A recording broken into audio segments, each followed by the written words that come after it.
Hello મિત્રો, કેમ છો? જય શ્રી કૃષ્ણ. આજે હું તમારી સાથે એક ડીશ પાછી શેર કરવા માંગુ છું. તો હું મારી સ્ટાઇલમાં તમને આજ બતાવવાની છું દમ બિરયાની. તો તમે આવો મારા કિચનમાં, ચાલો આપણે બનાવીએ. આપણે ગેસ ઓન કરીએ અને રેડી કરીએ બિરયાની. તો આપણે પેન લીધી છે, પેન કોઈ બી ચાલે, અને એમાં લેશું આપણે પહેલાં થોડુંક ઓઇલ લેશું. બિરયાની તો આપણે ઘીમાં જ બનાવવાની હોય, પણ જે મને થોડું 80% જેવું ફ્રાય કરવું છે, તો એના માટે હું એક આ ચમચો મેં ઓઇલ નાખ્યું છે. તો એમાં સૌથી પહેલાં આપણે મેં આ કાજુ લીધા છે, એ થોડાક આપણે સોતે કરી લેશું.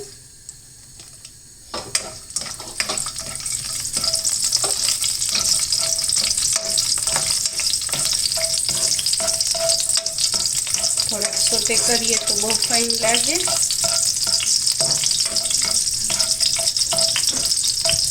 પછી મેં આ પનીર લીધું છે, તો પનીરને પણ હું થોડુંક સોતે કરીશ.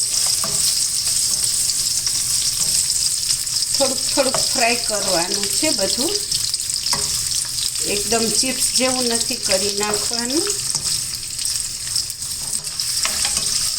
આ નોનસ્ટિક છે પેન, એટલે આમાં બહુ ના જોઈ હોય, ઘણા ડીપ ફ્રાય કરતા હોય છે, તો હું વધારે સેલો ફ્રાય કરતી હોઉં છું. એમાં પણ ફાઇન થઈ જાય છે. અને મીડિયમ આંચ ઉપર આપણે કરવાનું છે. તો મિત્રો, કોને કોને બિરયાની ભાવે છે મને કોમેન્ટ કરજો જરૂર. મિત્રો, આ પણ થોડુંક આપણે સોતે કરી લીધું છે, લાઇટલી રેડ થઈ ગયું છે, તમે જોશો. પનીર ફૂટતું બહુ હોય છે, એટલે આપણે ફેસની ને હાથની ને ધ્યાન રાખવાની આપણે ફ્રાય કરીએ ત્યારે. પછી મેં લીધી છે ફ્લાવર કોબી, એને પણ થોડુંક આપણે સોતે કરી લેશું. તમે કાચું પણ આમાં યોગર્ટ એ બધું નાખીને કરી શકો, કરવું હોય તો. હું આવી રીતે કરું છું, તો આ પણ બહુ ટેસ્ટી લાગે છે. આપણે આ 80% જેવું આપણે પાકી જશે, પ્રોપર નથી પકાવવાનું, કેમ કે પછી આપણે પાછું આને મૂકવાના છે ગેસ ઉપર દમ કરવા માટે, એટલે બહુ નહીં પકાવી નાખવાનું. 60% પકાવો તો પણ ચાલે. તમે જોઈ શકો છો, આપણે કોબી ફ્લાવર પણ મેં આવી રીતે સુધારી અને સોતે કરી લીધું છે. હવે આપણે નાખશું ગાજર. આપણે ગાજરને બારીક બારીક સુધારી લીધા છે, એને પણ આવી રીતે આપણે સોતે કરી લેશું. ગાજર ઝડપથી સોતે થઈ જાય છે, એટલે બહુ એની ટાઈમ નથી લાગતો. પછી આપણે નાખીએ છીએ એની સાથે કેપ્સિકમ, પણ એને પણ બહુ વાર નથી લાગતી, એટલે ખાલી તેલમાં જરાક ફેરવવાના છે.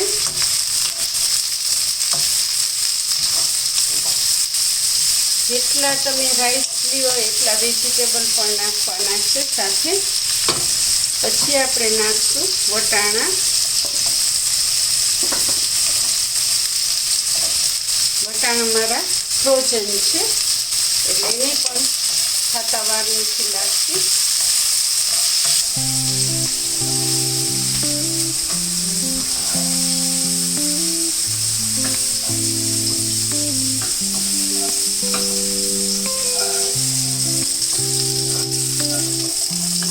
એમાં આપણે થોડુંક ઓઇલ નાખશું,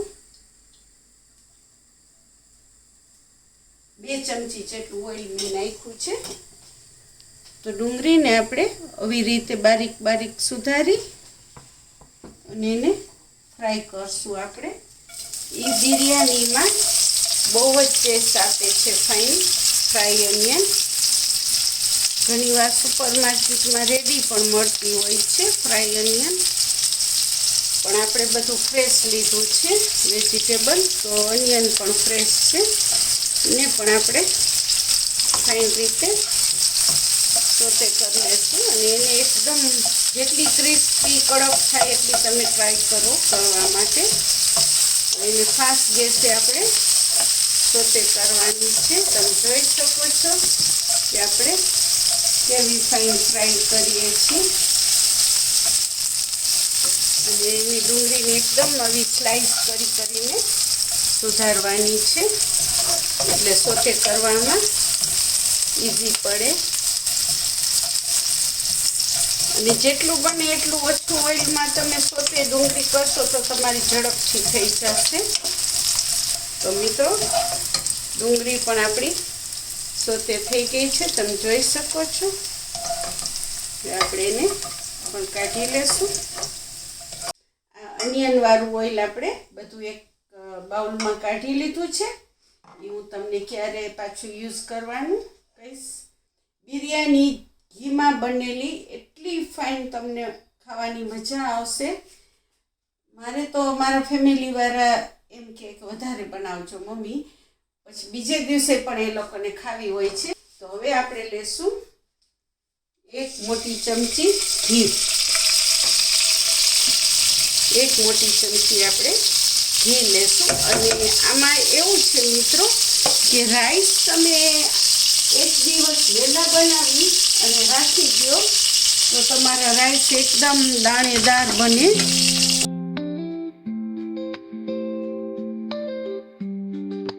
અને મેં એમાં તજ નાખ્યું છે, 2 મોટી ઇલાયચી પણ નાખી છે, અને તમાલપત્ર પણ છે. અને મારા રાઈસ તમને હું બતાવું છું કે મેં સવારે બનાવી લીધા છે, તો 5 કલાક વહેલા મેં બનાવી લીધા છે. અને એકદમ દાણેદાર રાઈસ બન્યા છે, છૂટા છૂટા.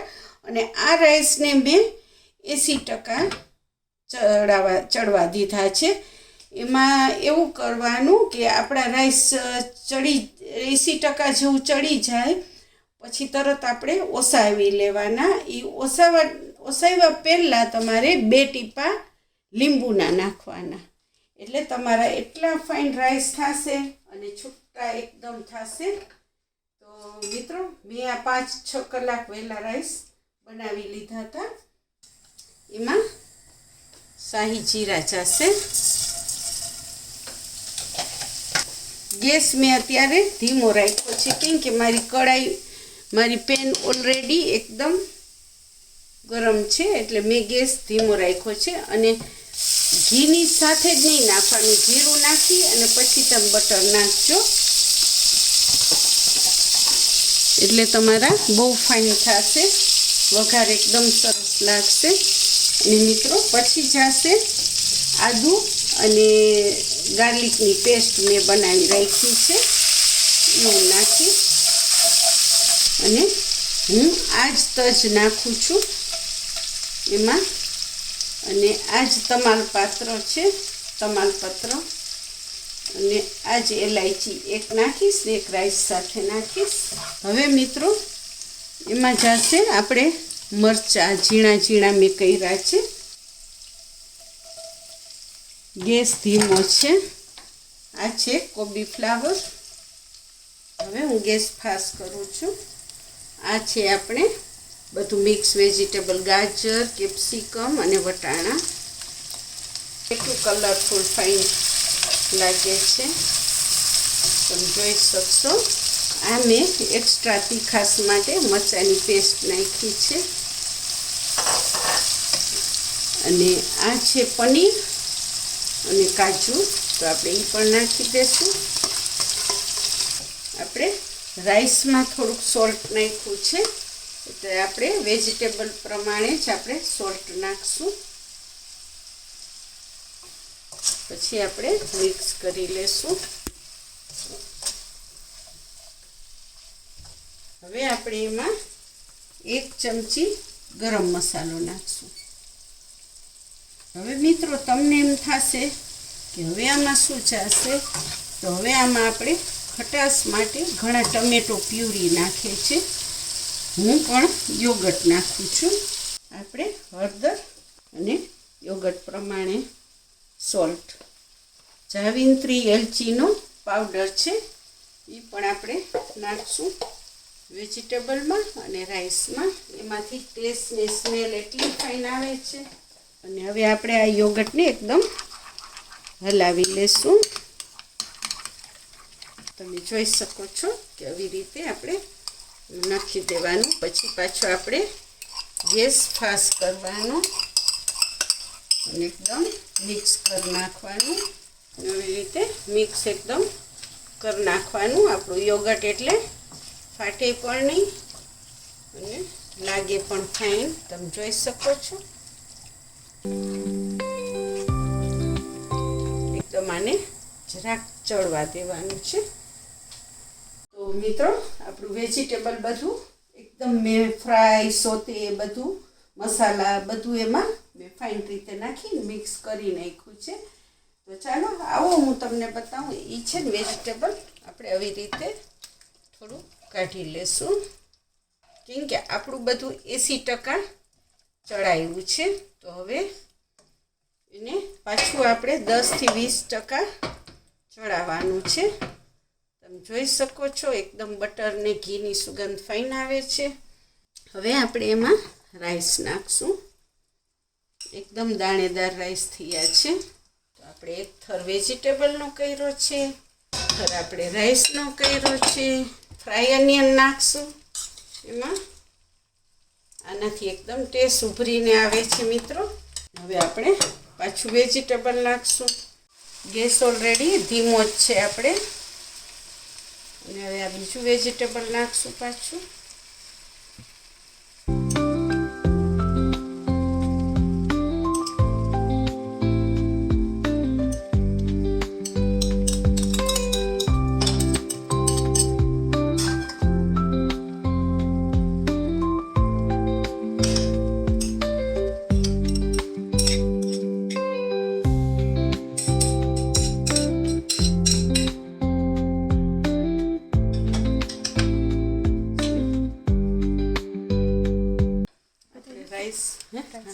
હજી આમાં નાખીશ. તો મિત્રો હું અવારનવાર તમારી સાથે નવા વિડીયો લઈને આવતી રહીશ. તમને ગમે તો લાઈક કરજો, શેર કરજો, સબસ્ક્રાઈબ કરવાનું ના ભૂલશો પ્લીઝ. હવે આપણે આમાં ફ્રાય અનિયન બધી નાખી દીધી છે. તમે જોયું કે કેટલી ક્રિસ્પી થઈ ગઈ ફ્રાય અનિયન. અને હવે આપણે આ વધેલા રાઈસ પાછા ઉપર નાખી દઈશું. આ મેં કેસરવાળું મિલ્ક બનાવ્યું છે. એમાં મિલ્કમાં કેસર પલાળ્યું છે. તો એ પણ હું નાખીશ. એનાથી ટેસ્ટ એકદમ ફાઇન આવે છે. તમે જોઈ શકો છો 3 ચમચી જેટલું મેં કેસર વહેલું પલાળીને રાખ્યું હતું. અને આ મારું ફોદીનો છે હોમમેડ. તો એ પણ હું જરાક નાખીશ ઉપર સ્મેલ માટે. પછી હું થોડાક એમાં ધાણા પણ નાખું છું. અને આ અનિયન ફ્રાય કરેલું ઓઇલ પણ છે. એનાથી એકદમ રાઈસ શાઇનિંગ આપે છે અને ટેસ્ટ પણ બહુ જ ફાઇન આપે છે. તો એ પણ હું નાખું છું અને ટેસ્ટી એકદમ લાગશે. હવે આપણે એને દમ દેવા માટે ને આ લોટ લીધો છે મિત્રો. તો એ લોટને હું આવી રીતે કરી લઈશ.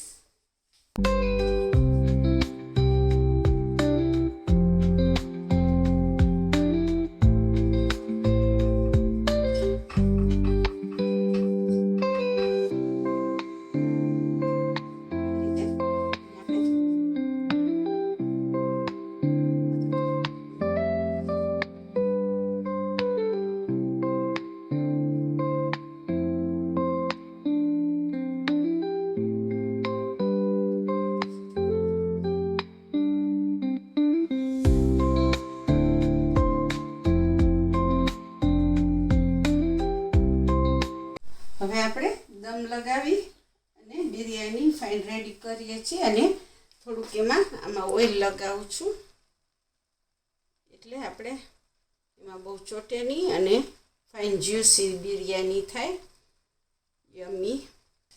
તો આપણે એને લીડ આવી રીતે ઢાંકણું બંધ કરી અને ભાત દઈ અને રાખવાનું છે 10 મિનિટ.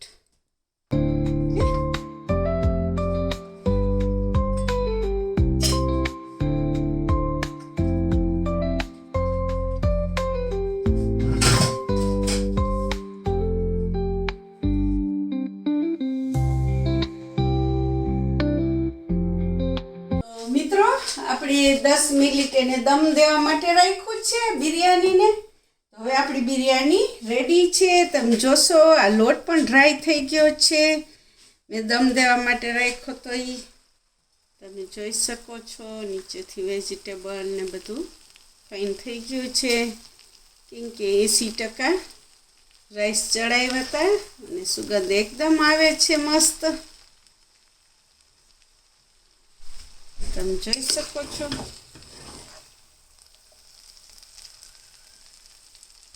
હવે આપણે આ દમ માટેનો લોટ કાઢી લેશું એમાંથી અને પ્લેટિંગ પછી કરીએ.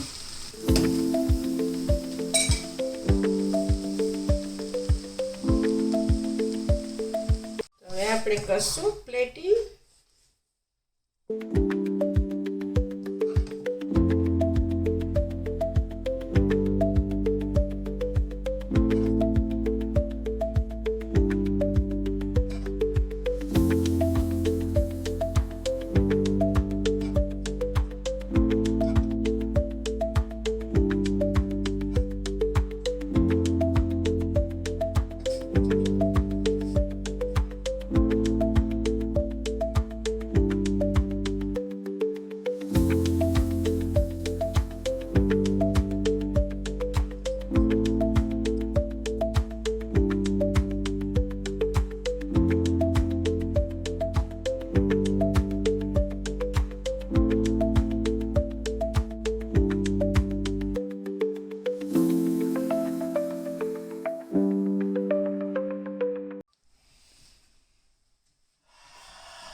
કેટલી યમી બિરયાની, વાવ! જોઈને જ મોઢામાં પાણી આવી જાય. કેટલી ફાઇન છે, તમે પણ જુઓ. કેટલી એરોમેટિક અને સ્મેલ આવે છે એની, વાવ! જોઈને જ તમારા મોઢામાં પાણી આવશે. ચાલો આપણે ખોલીએ. આહાહાહા, શું વાત છે! આને કહેવાય બિરયાની. વાહ! જોઈને પણ ખાવાનું મન થાય ને. એકદમ સુગંધ સુગંધ સુગંધ સુગંધ છે. વાહ વાહ વાહ.